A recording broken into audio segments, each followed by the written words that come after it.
जोहार आप सभी स्टूडेंट्स का आप सभी के YouTube channel Jharkhand maths zone पर मैं सहीन चंद्र आप सभी स्टूडेंट्स का स्वागत करता हूं आप सभी के YouTube channel Jharkhand maths zone पर। तो प्यारे बच्चों, आप सभी का स्वागत है लेक्चर नंबर 19 में, जहां मैं एक प्रॉब्लम के साथ में आप सभी का रूबरू करवाऊंगा ताकि आप जो प्रीवियस लेक्चर नंबर 18 में मैंने जो जनरल मेथड बताया था सॉल्यूशन का, उसके साथ आप कॉप अप कर पाओ। ठीक है, तो देखिए इसको सॉल्व करेंगे तो आपको समझ में आ जाएगा कि वो मेथड क्या था, है ना। देखिए, solve the equation X P plus Y Q equal to 3z। तो solution, the given partial differential equation is X P plus Y Q equal to 3z, equation number 1 which is of standard form P P plus Q Q equal to R. आप देख सकते हैं ये जो है कि P P plus Q Q equal to R के form में है, so it is Lagrange's linear partial differential equation. इसी वजह से ये Lagrange's linear partial differential equation है, क्योंकि आप देख सकते हैं सिंपली आप कंपेयर कीजिए तो आपको पता चलेगा कि ये P P plus Q Q equal to R के फॉर्म में है। फ्रॉम इक्वेशन 1 से p का वैल्यू, कैपिटल P का वैल्यू x हो गया, कैपिटल Q का वैल्यू y हो गया और कैपिटल R का वैल्यू 3z हो गया। Now auxiliary equation is written as, तो ऑक्सिलरी इक्वेशन कैसे लिखेंगे, तो dx upon capital P, dy upon capital Q, dz upon capital R। ठीक है, तो सिंपली जैसे कंपेयर करके हमने p का वैल्यू, कैपिटल P का वैल्यू x निकाल लिया इक्वेशन 1 से। Standard equation P P plus Q Q equal to R से मैंने जब इक्वेशन 1 का कंपैरिजन किया तो कैपिटल P का वैल्यू x हो गया, कैपिटल Q का वैल्यू y हो गया और कैपिटल R का वैल्यू 3z हो गया। ठीक है, अब मैं ऑक्सिलरी इक्वेशन लिखूंगा, है ना, अकॉर्डिंग टू जो जनरल मेथड मैंने बताया था। ठीक है, dx upon P, dy upon Q, dz upon R. ठीक है, तो dx अपॉन पी के जगह पर x हो जाएगा और कैपिटल Q के जगह पर y हो जाएगा और कैपिटल R के जगह पर 3z हो जाएगा। देखिए ये इक्वेशन नंबर 2 हो गया। अब आप देख सकते हैं dx अपॉन x और dy अपॉन y, ये दोनों को मैं दो पेयर को ले सकता हूँ क्योंकि ये दोनों का दोनों इंटीग्रेबल है ना। तो ध्यान दीजिएगा। Now solving the auxiliary equation by grouping method, तो यहाँ पर ग्रुपिंग मेथड लगाएंगे। फ्रॉम इक्वेशन 2 आप देख सकते हैं dx अपॉन x और dy अपॉन y, ये ले सकता हूँ मैं, तो ये मैंने ले लिया dx upon x equal to dy upon y। Note, ये आपको एग्जाम में नहीं लिखना, नोट है ना। आप तीन में से कोई भी दो पेयर उठा ले, यानी कि आप ये भी उठा सकते हैं dx upon x equal to dz upon 3z या फिर dy upon y equal to dz upon 3z। आप तीनों में से कोई दो पेयर उठा सकते हैं। तो मैंने पहला दो उठाया dx upon x equal to dy upon y। तो integration both sides then we get, दोनों तरफ इंटीग्रेशन करेंगे dx अपॉन x और dy अपॉन y जो मैंने उठाया है। तो जब integrating both sides then we get किया तो 1 अपॉन x का इंटीग्रेशन x के रिस्पेक्ट में dx अपॉन x क्या होता है, तो log x होता है, dy अपॉन y क्या होता है, log y होता है, प्लस एक इंटीग्रल कांस्टेंट log a। अब log x इक्वल टू यहाँ पर क्या हो जाएगा, log ay हो जाएगा, है ना। log m plus log n का फार्मूला क्या होता है, log m इंटू n होता है, तो log ay हो गया। तो x इक्वल टू ay हो गया, a बराबर क्या हो गया, x बाई y हो गया। ये इक्वेशन नंबर 3 हो गया। ठीक है, ये इक्वेशन नंबर 3 हो गया और ये आपका इक्वेशन नंबर 2 हो गया, ये आपका इक्वेशन नंबर 1 हो गया। ठीक है, अब आगे आइए बात करते हैं आगे का। क्वेश्चन 1 2 3 हम लोग को मिल गया है, मिल चुका है। अब a बराबर एक्स वाई मिल गया है, हमें किसकी वैल्यू निकालनी होती है, तो a की और b की, है ना। तो equation 3 is a first solution of equation 2, मतलब इक्वेशन नंबर 2 जो लैग्रेंजेस ऑक्सिलरी इक्वेशन था, आप देख सकते हैं ये लैग्रेंजेस ऑक्सिलरी इक्वेशन था या सब्सिडरी इक्वेशन था। इस ऑक्सिलरी इक्वेशन या इस सब्सिडरी इक्वेशन का पहला इंटीग्रल सॉल्यूशन कौन हो गया, ये आपका हो गया a equal to x by y. ठीक है, अब दूसरा, now again by grouping method. ठीक है, तो यहाँ पर पहले एक बार इस हिंदी को पढ़ लेते हैं जो कि आपको एग्जाम में नहीं लिखना है, हिंदी 2।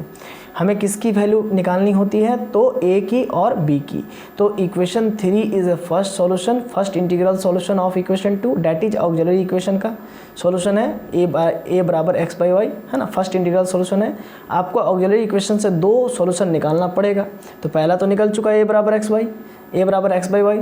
और now again by grouping method from auxiliary equation 2, तो dy अपॉन y और dz अपॉन 3z। देखिए dy अपॉन y और dz अपॉन 3z ये मैंने ले लिया। ठीक है, अब जब मैंने इसको ले लिया बाबू, ठीक है, तो ये फिर इंटीग्रेट करेंगे, integrating both sides then we get, तब इसका इंटीग्रेशन करेंगे। तो dy अपॉन y का क्या हो जाएगा, log y हो जाएगा। है ना। चलिए यहाँ पर इंटीग्रेशन का साइन लगा देते हैं, integration of dy upon Y और integration of dz upon 3z। तो इंटीग्रेशन करेंगे तो log y और 1/3 कांस्टेंट है बाहर कर देंगे, मतलब कोफिशिएंट है बाहर कर देंगे, और 1/z का क्या होता है log z plus log c हो जाएगा, एक इंटीग्रल कांस्टेंट वहाँ पर log a आया था। अब ये जो 3 है बाबू, ये जो 3 है, मैं 3 को इधर भेज देता हूँ, 3 इंटू लॉग वाई हो जाएगा, एलसीएम ले रहा हूँ जस्ट, है ना, और इधर 3 इंटू लॉग सी हो जाएगा। तो ये हो जाएगा आपका लॉग वाई क्यू और ये प्लस 3 लॉग सी, मतलब कि लॉग सी का पावर 3 हो जाएगा। ये रूल है, n इंटू लॉग एम रहे तो log m to the power n होता है, तो उसी फार्मूला के हिसाब से ऐसा हुआ, लॉग सी क्यूब हो गया डायरेक्ट। अब इसी को log m plus log n को क्या लिखते हैं, log m इंटू n, तो log z into c cube, तो log y cube equal to log z c cube, और log log कट गया तो y cube equal to c cube into z, तो y cube upon z equal to c cube हो गया। अब इस सी cube को मैं b मान लेता हूँ, क्या फ़र्क पड़ता है, तो b बराबर y क्यूब अपॉन z हो गया। ये मेरा दूसरा इंटीग्रल सॉल्यूशन आ गया। अब एक चीज़ मैं नोट करके लिखा हूँ, तो ये भी आप समझ लीजिए, है ना। हो सकता है कई बच्चे dx अपॉन x और dz अपॉन 3z ले, और हमने तो लिया था dy upon y equal to dz upon 3z, है ना। तो हो सकता है कई बच्चे ऐसे भी ले, टेक करें, तो हर केस में आंसर अलग अलग आएगा, है ना, अलग आएगा। तो ज़रूरी नहीं है कि आपका आंसर सेम आए, आपका आंसर डिफरेंट भी आ सकता है। आपके साथ वाले से ध्यान रखिएगा इस बात का, मतलब आपका अगल बगल वाला का आंसर कुछ अलग आ सकता है और आपका आंसर कुछ अलग आ सकता है, तो इसमें घबराने वाली कोई बात नहीं है, क्योंकि वो अलग इंटीग्रेबल पेयर्स को सिलेक्ट किया होगा, आपने अलग इंटीग्रल पेयर्स को सिलेक्ट किया है ना, तो ऐसा हो सकता है। तो now complete solution of given Lagrange's linear partial differential equation is written as, तो Lagrange's linear partial differential equation का जो कंप्लीट सॉल्यूशन है उसको लिखते हैं F A comma B equal to 0। A का वैल्यू क्या है x बाई वाई और b का value Y cube upon Z, आप देख सकते हैं b का value Y cube upon Z और a का वैल्यू यहाँ पर देख सकते हैं आप x बाई वाई। तो मैंने a की जगह पर x बाई वाई रख दिया और b की जगह पर वाई क्यूब अपॉन जेड रख दिया। देखिए वही किया मैंने। अच्छा, इक्वल टू 0, ये भी एक आंसर हुआ। और एक तरीका है, और दो तरीका जिसके मदद से हम इसके जनरल सॉल्यूशन यानी कि कंप्लीट सॉल्यूशन को दर्शा सकते हैं, रिप्रेजेंट कर सकते हैं।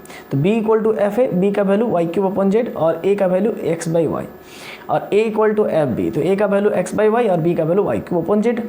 ठीक है, ये आंसर हो गया। मतलब आप ऐसा भी लिख सकते हैं, आप ऐसा भी छोड़ सकते हैं, आप ऐसा भी छोड़ सकते हैं। तो आशा है कि ये चीज़ आपको समझ में आ गया होगा। ठीक है, और एक चीज़ यहाँ पर नोट पढ़ लीजिए, साथ ही साथ एक इम्पॉर्टेंट बात है, मैं बार बार बता रहा हूँ कि 3 पेयर बन सकते हैं, और आप जो 2 पेयर उठाए हैं, आप 2 पेयर आपके सामने वाले से डिफरेंट हो तो तब आंसर डिफरेंट आ सकता है, तो घबराने की कोई ज़रूरत नहीं है। ठीक है ना, ये मैंने आपको बतलाया। ठीक है, तो आशा है कि ये क्वेश्चन आपको समझ में आ गया होगा। पार्शियल डिफरेंशियल इक्वेशन के मतलब लैग्रांजेस पार्शियल डिफरेंशियल इक्वेशन का सॉल्यूशन कैसे करते हैं।